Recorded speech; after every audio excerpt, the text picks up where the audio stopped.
Texas Chainsaw Massacre, the 1974 film filmed by Tobe Hooper.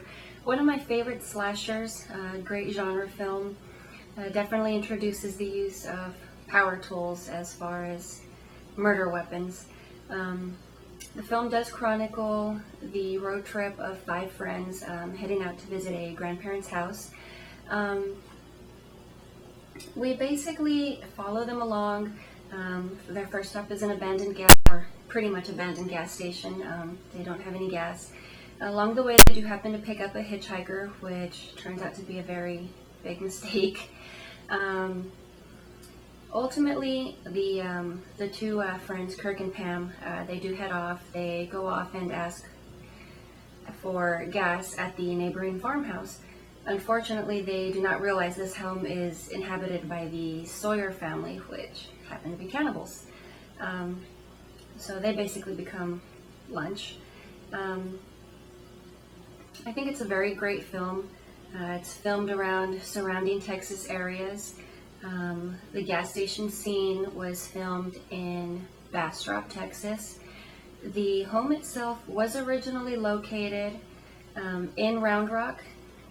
It was later moved because of the La Frontera development, which did take over. But for those of you who are curious and are familiar with the Round Rock La Frontera area, the home actually originally stood right where Barnes & Noble's now is. And the home has actually now since been moved to Kingland, Texas, and it has been turned into Junction Restaurant at the Antlers Inn.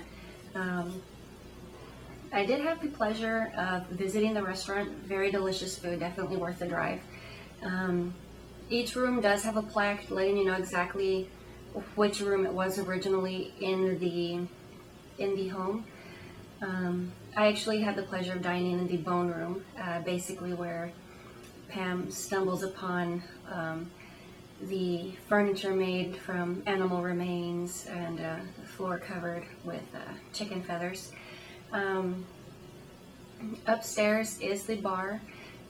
Right as you do walk up the stairs, though, the immediate window, there is now, of course, a display where they advertise the film. That also does happen to be the exact same window that Marilyn Burns dove out of on her first escape attempt from Leatherface. Definitely a great film, really love it. It does follow the traditional slasher rules. Anyone who separates from the group gets killed. Texas Chainsaw Massacre was a very independent film that was created on a very humble budget. The actors themselves did provide their own wardrobe, so everything worn does actually belong to them. It wasn't actually provided by anyone in particular. They did not have alternate costumes. So they basically did have to wear the same clothes day in and day out. A lot of the clothes did go at least a month without washing, as the producers did not want to send the clothes off to be cleaned, as they were afraid that the cleaners would lose it. So that was some pretty filthy clothes. As far as the special effects, the majority of it really was real animal blood obtained from local butcher shops. The one scene where Leatherface is feeding Grandpa, the blade rig, the blood actually did not seep out realistically.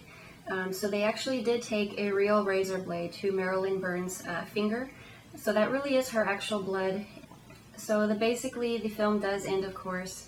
Marilyn Burns goes insane, and chainsaw wielding Leatherface is basically just left in frustration. But very great film, definitely worth the watch. It's held up over the years.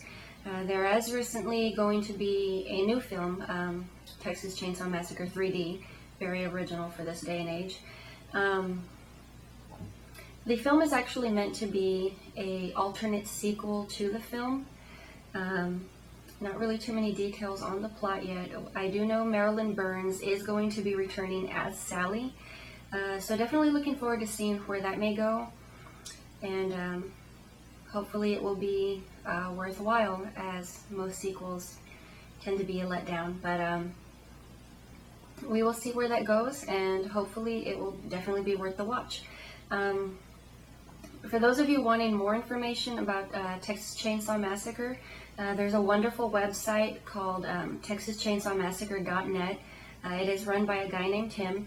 It is a nonprofit website, so if you do drop by, at the very least, it is very informative. If you do like what you see, please leave at the very least, a donation, or just stop by and say hi, show some support. That is mostly where I did gain most of my information from the Texas Chainsaw Massacre road trip that I took earlier this year with my boyfriend. And I will be providing links to the website as well as the road trip video. But please take a look, show some support. At the very least, tell me your favorite film scene. What's your favorite part, or what do you feel is most enduring about Texas Chainsaw Massacre?